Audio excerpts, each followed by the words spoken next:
ಇನ್ನು ಮುಂದೆ ನಿಮ್ಮ ನೆಚ್ಚಿನ ಧಾರಾವಾಹಿಗಳ ಫುಲ್ ಎಪಿಸೋಡ್ಗಳು ಸನ್ ನೆಕ್ಸ್ಟ್ ಆಪ್ನಲ್ಲಿ ಮಾತ್ರ.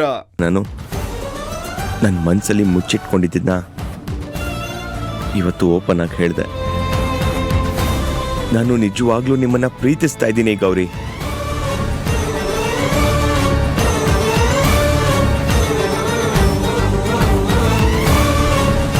ಆದ್ರೆ ಇದನ್ನೆಲ್ಲ ನಾನು ನಿಮ್ಮ ಹತ್ರ ಹೇಳ್ಕೊಂಡ್ರೆ ಎಲ್ಲಿ ಈಗಿರೋ ಫ್ರೆಂಡ್ಶಿಪ್ ಹಾಳಾಗುತ್ತೋ ಅಂತ ಇಷ್ಟು ದಿನ ಸುಮ್ಮನೆ ಇದ್ದೆ.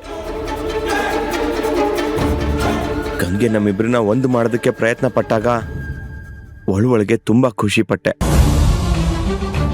ನೀವು ಅಭಯನ ಮರಿತೀರಾ, ಅವನನ್ನ ಮರೆತು ನನ್ನ ಜೊತೆ ಹೊಸ ಜೀವನ ಶುರು ಮಾಡ್ತೀರಾ ಅಂತ ಇಷ್ಟು ದಿನ ಕಾಯ್ತಾ ಇದ್ದೆ. ನೀವು ಹೇಳ್ತಾ ಇರೋದು ನಿಜನಾ? ಹೌದು ಗೌರಿ, ನಿಜ. ಹಾಗಿದ್ರೆ ಇಷ್ಟು ದಿನ ನಿಮ್ ಮನ್ಸಲ್ಲಿದ್ದು ಸ್ನೇಹ ಅಲ್ವಾ? ಪ್ರೇಮ ಅಂದ್ರೆ ಸ್ನೇಹದ ಮುಂದುವರೆದ ಭಾಗ ಅಲ್ವಾ ಗೌರಿ? ಪ್ರೀತಿ ಮೂಲನೇ ಸ್ನೇಹ ತಾನೆ. ಅವತ್ತಿನಿಂದ ಇವತ್ತಿನವರೆಗೂ ನಿಮ್ಮೇಲಿರೋ ಭಾವನೆ ಬದಲಾಗಿಲ್ಲ. ನೀವು ಒಪ್ಪಿದ್ರೆ ನಮ್ಮಿಬ್ಬರ ಮಧ್ಯೆ ಇದ್ದಿದ್ದ ಸ್ನೇಹ ಪ್ರೀತಿ ಆಗ್ತಿತ್ತು, ಇಲ್ಲ ಅಂದ್ರೆ ಸ್ನೇಹ ಸ್ನೇಹವಾಗಿ ಉಳ್ಕೋತಿತ್ತು. ಏನೇ ಆದ್ರೂ ನನ್ನ ಮನಸ್ಸಲ್ಲಿದ್ದಿದ್ದ ಪ್ರೀತಿನ ಕಿತ್ತೆಸಕ್ಕಾಗ್ತಿರ್ಲಿಲ್ಲ ಗೌರಿ. ಹಾಗಂತ ನಿಮ್ಮ ಅಸಹಾಯಕತೆನ ಬಳಸ್ಕೊಂಡು ನಿಮ್ಮನ್ನ ಹತ್ರ ಮಾಡ್ಕೊಳ್ಳೋದಕ್ಕೆ ನೋಡ್ತಾ ಇದ್ದೀನಿ ಅಂತ ಅನ್ಕೋಬೇಡಿ. ನೀವೇ ಹೇಳಿದ್ರಲ್ಲ, ಗಂಗೆಗೆ ನಿಮ್ಮ ಮದುವೆ ಸತ್ಯ ಗೊತ್ತಾಗಿದ್ದಿನ ನೀವು ಬದುಕಲ್ಲ ಅಂತ. ಎಲ್ಲಿ ಅಂತ ಅನಾಹುತ ಆಗುತ್ತೋ ಅಂತ ಭಯ ಆಗಿ ಆ ಕ್ಷಣಕ್ಕೆ ಏನು ತೋಚ್ತೋ ನಾನು ಅದನ್ನೇ ಮಾಡಿದೆ ಅಷ್ಟೆ. ಆದ್ರೆ ನಿಮ್ಮನ್ನ ನಾನು ಪ್ರೀತಿ ಮಾಡ್ತಾ ಇರೋದಂತೂ ನಿಜ ಗೌರಿ. ನೀವು ಆಗಿರೋದನ್ನೆಲ್ಲ ಮರೆತು ನನ್ನ ಜೊತೆ ಹೊಸ ಜೀವನ ಶುರು ಮಾಡಲಿ ಅಂತ ನಾನು ಕಾಯ್ತಾ ಇದ್ದೀನಿ. ನಿಮಗ್ ಯಾಕೆ ಅರ್ಥ ಆಗ್ತಾ ಇಲ್ಲ ಅಜಯ್? ನನ್ ಮನ್ಸಲ್ಲಿ ಗೌರಿ, ಅಯ್ಯೋ ಅಲ್ಲಿ ಎಲ್ರೂ ನಿಮ್ಗೋಸ್ಕರ ಕಾಯ್ತಾ ಇದ್ದಾರೆ, ಬನ್ನಿ ಹೊರಡೋಣ.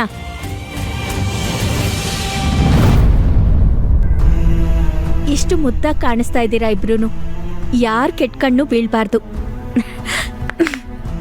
ಬನ್ನಿ ಬನ್ನಿ, ಟೈಮ್ ಆಯ್ತು. ದೇವ್ರೆ, ಯಾವ ಪರಿಸ್ಥಿತಿಗೆ ನನ್ನನ್ನು ತಂದ್ಬಿಟ್ಟೆ. ಎಲ್ರ ಜೀವನನು ನಾನೇ ಇಕ್ಕಟ್ಟಿಗೆ ಸಿಕ್ಕಾಕ್ಸ್ಬಿಟ್ಟೆ. ನನ್ನಿಂದ ಯಾರು ಸುಖವಾಗಿರಲ್ಲ ಅನಿಸ್ತಿದೆ. ಗೌರಿ, ಏನ್ ಯೋಚನೆ ಮಾಡ್ತಾ ಇದ್ಯಾ? ಅಲ್ಲೆಲ್ರೂ ಕಾಯ್ತಾ ಇದ್ದಾರೆ, ಬನ್ನಿ. ಅಜಯ್ ಬಾಪಾ, ಬಾ ಬಾಪಾ.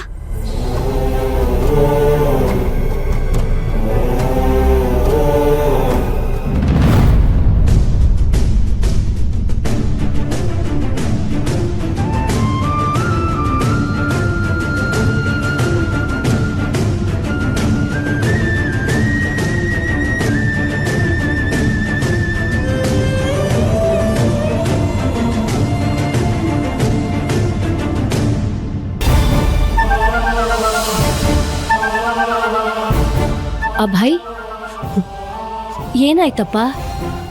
ಯಾಕೆ ಹಿಂಗ್ ಕೂತಿದ್ಯಾ?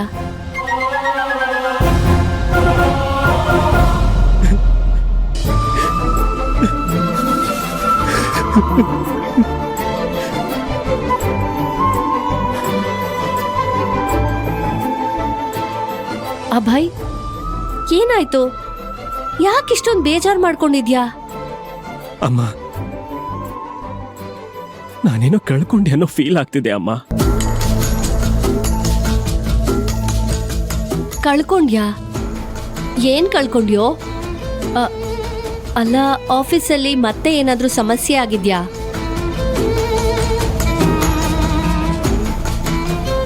ನೋಡು, ಅದ್ರ ಬಗ್ಗೆ ಎಲ್ಲ ಯೋಚನೆ ಮಾಡ್ಬೇಡ ಕಣೋ. ಮೊದ್ಲು ತಲೆಯಿಂದ ಕೆಟ್ಟದ್ದನ್ನ ತೆಗೆದುಹಾಕು. ದೇವಸ್ಥಾನಕ್ಕೆ ಬಂದಿದೀವಿ, ಪಾಸಿಟಿವ್ ಆಗಿರು, ಎಲ್ಲ ಒಳ್ಳೇದಾಗತ್ತೆ.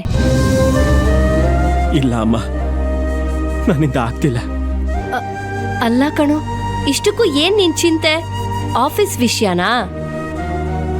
ಅಮ್ಮ, ನನಗೇನ್ ಹೇಳ್ಬೇಕು ಅಂತ ಗೊತ್ತಾಗ್ತಿಲ್ಲ. ಪ್ಲೀಸ್ ನನ್ನನ್ನೇನು ಕೇಳ್ಬೇಡ ಅಮ್ಮ. ಆಯ್ತಪ್ಪ, ನಿನಗೆ ಹೇಳ್ಬಾರ್ದು ಅನ್ಸಿದ್ರೆ ಹೇಳ್ಬೇಡ ಬಿಡು. ಆದ್ರೆ ನಿನ್ನ ಈ ತರ ನೋಡೋದಕ್ಕೆ ನನಗ್ ತುಂಬಾ ಸಂಕಟ ಆಗುತ್ತೆ ಕಣೋ. ಕಾರಣನೇ ಇಲ್ದೆ ನೀನ್ ಈ ರೀತಿ ಬೇಜಾರ್ ಮಾಡ್ಕೊಂಡಿದ್ರೆ ನಾನ್ ಏನು ಅಂತ ಅರ್ಥ ಮಾಡ್ಕೋಬೇಕು ಹೇಳು. ಹಾ ಕೇಳಿ ಅತ್ತೆ.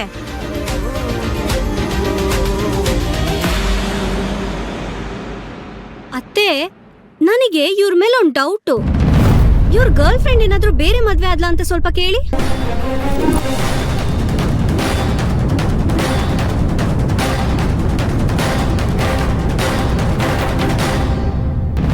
ಗಂಗೆ, ಏನು ಅಂತ ಮಾತಾಡ್ತಿದ್ಯಮ್ಮ?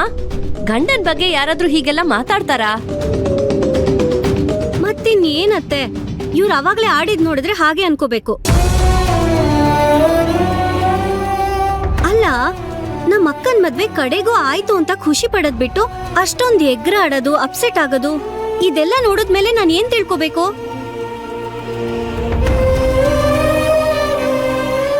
ನಾನಾಗಿದ್ದಕ್ಕೆ ಸುಮ್ನೆ ಇದ್ದೆ. ಬೇರೆ ಯಾರಾದ್ರೂ ಆಗಿದ್ದಿದ್ರೆ ಸರಿಯಾಗಿ ಕ್ಲಾಸ್ ತಗೊಂಡಿರೋರು. ನೋಡಮ್ಮ, ಅಭಯ್ ರೇಗಿದ್ದು ಅದಕ್ಕಲ್ಲ. ನೋಡು, ನಮ್ಮವ್ರು ನಮ್ಗೊಂದ್ ಮಾತು ಹೇಳ್ದೆ ಇದ್ದಕ್ಕಿದ್ದ ಹಾಗೆ ಮದ್ವೆ ಆಗಿ ಬಂದ್ಬಿಟ್ರೆ ಯಾರಿಗಾದ್ರೂ ಗಾಬರಿ ಆಗಲ್ವಾ? ಗೌರಿನ ನಾವು ನಮ್ ಫ್ಯಾಮಿಲಿಲಿ ಒಬ್ಳು ಅಂತ ಅನ್ಕೊಂಡಿದೀವಿ. ಅದಕ್ಕೆ ಅಭಯ್ ಅಪ್ಸೆಟ್ ಆಗಿ ಆ ರೀತಿ ಮಾಡಿದಾನೆ ಅಷ್ಟೇ. ಅಯ್ಯೋ ಗೊತ್ತು ಅತ್ತೆ, ನಾನ್ ಸುಮ್ನೆ ತಮಾಷೆ ಮಾಡ್ದೆ. ಅಭಯ್ ನಿಮ್ಮೇಲೆ ಅಷ್ಟೊಂದ್ ನಂಬಿಕೆ ಇರೋದಕ್ಕೇನೆ ನಾನ್ ಸುಮ್ನೆ ಇರೋದು. ನಿಮ್ಗೆ ಗೊತ್ತಲ್ವಾ ಅಭಯ್, ನಾನ್ ಅವ್ರಿಬ್ರನ್ನ ಒಂದ್ ಮಾಡೋದಿಕ್ ಎಷ್ಟು ಕಷ್ಟಪಟ್ಟಿದೀನಿ ಅಂತ. ನಿಮ್ ಹೆಂಡತಿ ಆಸೆನ ದೇವ್ರು ಬೇಗ ಈಡೇರಿಸ್ತಾ ಅಂತ ಖುಷಿ ಪಡಿ. ಅದ್ ಬಿಟ್ಟು ಇದೆಲ್ಲ ಬೇಕಾ? ಓ, ಗೌರಿ ಅಜಯ್ ಬಂದೇ ಬಿಟ್ರು.